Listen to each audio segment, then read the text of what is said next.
Joke lang. Salt water doon, nakalagay guys sa description. So yan, kung may mga kids tayo na gusto nila magtampisaw, meron tayong mini pool dito and pwede na, mag-enjoy na sila. Tara! Blessed House Property PH. I'm Eman Guerrero. Today, samahan niyo po akong i-house tour kayo dito sa Quezon City. Malapit lamang po ito sa New Manila and Erod papuntang Cubao Gateway natin, and ito po ay may total na 12 units and 10 na lang ang available. And pagpasok po natin ng main gate, meron tayong isang guardhouse. Yan. Para naman sa security ng ating property. Meron tayong electric fence. So makikita po natin, yung driveway po natin is malapad. Yan. Hindi tayo mahihirapang bumuelta, umikot-ikot dito sa loob ng property. Yan. Ito po yung ating mga unit. So yan, kung may mga kids tayo na gusto nila magtampisaw, meron tayong mini pool dito and pwede na, mag-enjoy na sila. Then, meron tayong bisan dito. Ngayon, ginagawa pa siya. Ito, CR po ito. Then, may lavatory, tapos nandun po yung motor. Yan. Hindi naman kayo mag-aalala na mababasa yung mga gamit nyo. Meron po tayong canopy. So, ayan. Excited na ba kayo makita yung ating dress-up unit? Yan. Ito po yung ating model unit. So, makikita nyo, malapad po yung kotse na ito. Kasyang-kasya po ang dalawang full-size SUV. Then, kung tatlo ang kotse nyo, pwede pa kayong bumili ng car lift dahil high ceiling po ito.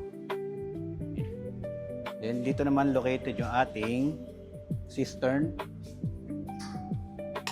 Yan, cistern yung motor po natin.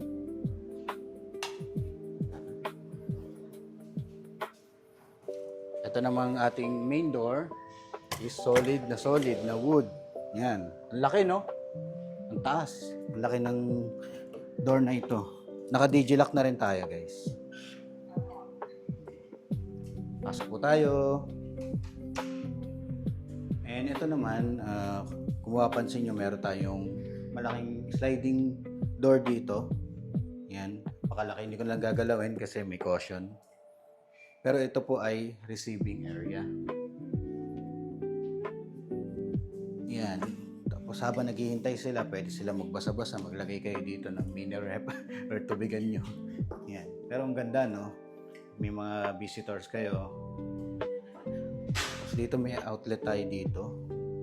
Pwede nyo lagyan na lang dito ng ano nyo, decor. Yan. Pagpasok po natin, maid's quarter or ating driver's room. Enough naman yung space natin para sa ating mga workers.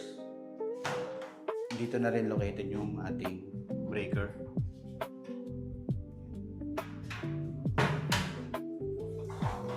Tapos, hindi na sila may share sa taas. May sarili na po tayo toilet dito. May shower na rin po. At ito na rin yung ating ventilation. So makikita nyo, naka-install na rin yung ating ladder. Tapos may metal grill na rin dyan. Dito nyo ilalagay ang inyong washing machine nyo. Yan, may drainage na.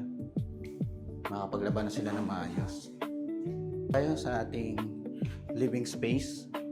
And dito secured naman yung ating mga kids. Hindi sila basta-basta malalaglag. Ilagay ng design dito na tubular. Sa ating handrail, okay naman siya. Matigas naman. Solid wood.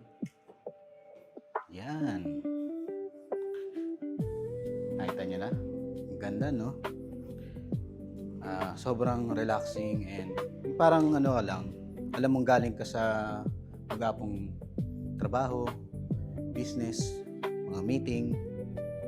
Yung gusto mo lang pag-upo mo, pagdating mo, upo ka na lang. Tapos, nakabukas yung aircon, malamig yung bahay.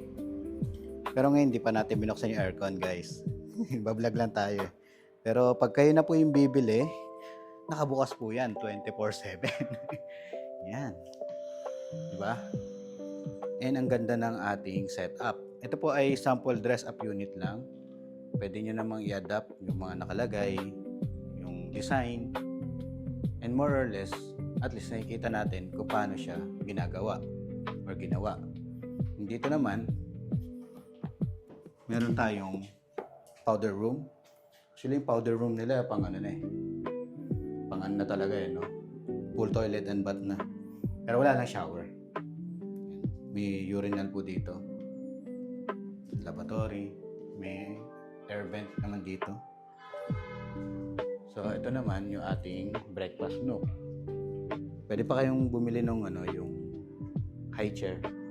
Para dito kayo matambay, kakape-kape, di ba? Nagbe-breakfast kayo. Nagmamadali kayo papuntang work. Tapos may outlet na rin dito. Yung kagandahan dito, may space pa tayo. Lagay ng mga tasan nyo. Ito, may storage pa tayo dito. Dito naman tayo sa kabila. Yan. So, kung mapapansin po natin, yung design and layout ng ating kitchen, countertop, yan, L-shape and continuous dito sa ating provision ng rep. Yan. Kasya dito yung side by side na ano, nagbubukas na rep. Pwede ring top, tok. Tapos may mga pull out na rin dito. Ayos na guys, hindi nyo na po isipin yung pagpapakabit. Ang ilalagay na lang natin yung ating range hood dito. Ayan po, abang po. Tapos may cabinets here and drawer. Ayan. Tapos ito naka 2-hole na sink. Stainless po ito. Ating faucet. Ito po may outlet na rin. Cabinet. At malaking sliding window. Sakaling may niluluto kayong maamoy, buksan nyo na lang kasi diretso po yan sa labas. And dito naman tayo. Pakita natin ito saglit. Sorry. Pakita natin saglit. Ito po ay ano natin, shelf natin para sa mga decor. Yan. Kasi yung mga decor na hindi babasagin or hindi madali masagi kasi sa part siya ng hallway. Pero maganda kung mapupuno nyo siya or ang ganda siyang tignan. Di ba?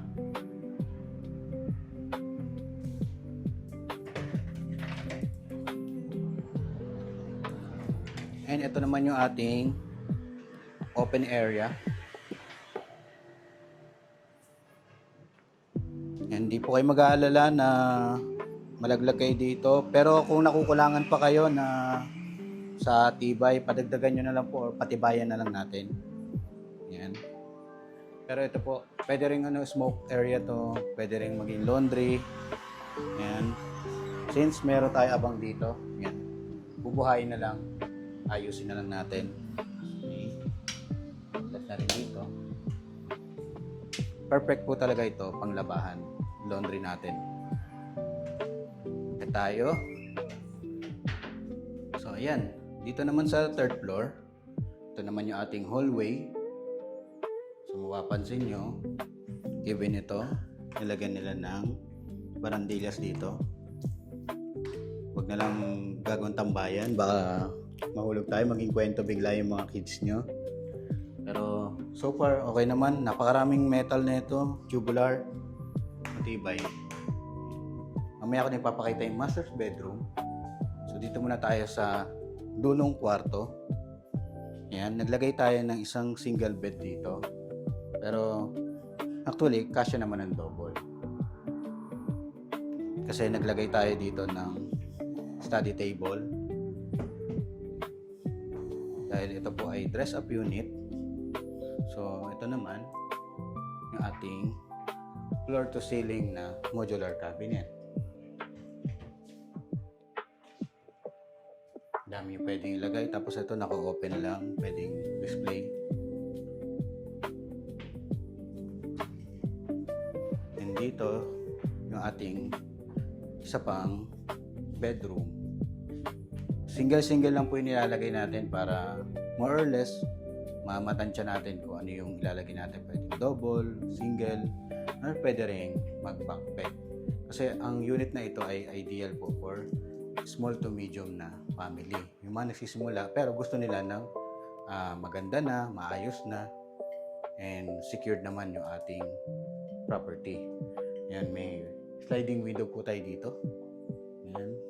So, ma-imagine nyo, no, yung mga anak nyo nag-aaral ng engineering, architect, maglagay ng malaking table here. And dito rin ating modular cabinet. Yan. Marami silang mailalagay na damit. Ayan, isa sa mga napansin ko, sa bawat kwarto, mapapansin nyo, dahil high ceiling siya, ang lalaki ng ating door. Solid door po, nakalagay dito sa ating bathroom. So, even itong ating common bathroom, napakaluwag, haba, pwede pa kayo magpalagay ng partition dito. May wall niche na dito, shower, ang ating lavatory. Yan, tubig. Yan, ating vanity mirror. Tapos may cabinet dito. Dito nyo gagawin if may mga leaks, gawain sa pipe. Tapos yung ating flooring, hindi po yan tiles. Ito po ay SPC. So, ayan. Diba?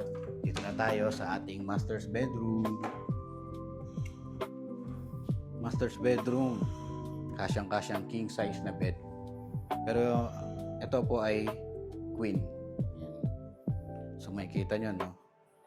Ang lapad, luwag, both side, paglagay tayo ng table dito.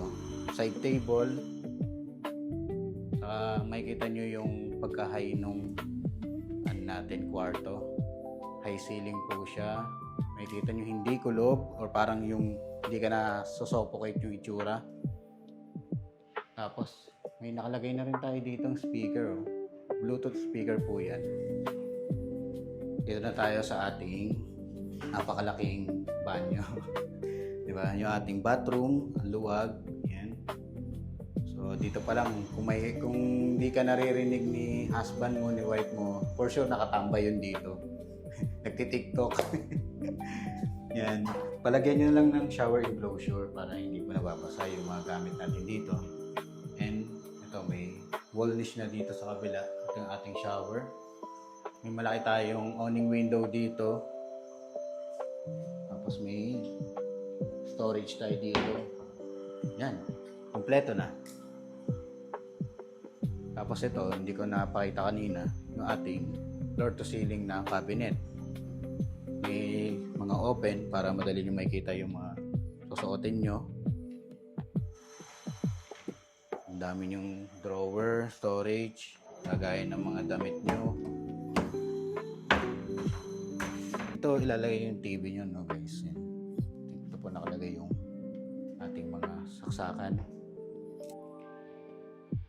Maraming salamat po sa inyong patuloy na pagsubaybay, panonood sa aking mga house tour vlog. Huwag po kayo magsasawa. Pwede nyo po i-subscribe, i-follow. Yan, malaking tulong po yan sa amin, sa akin. Yan, Blessed House Property PH. Pwede nyo na po i-message ngayon after nyo mapanood tong house tour vlog na ito. And ito naman yung details na ating unit.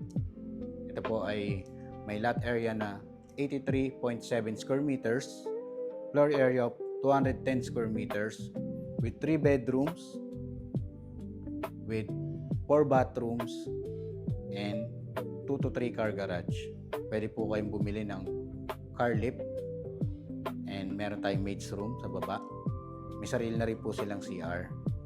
Yan. Kung interested po kayo, message na, tawag na para makapag-arrange tayo ng actual house tour.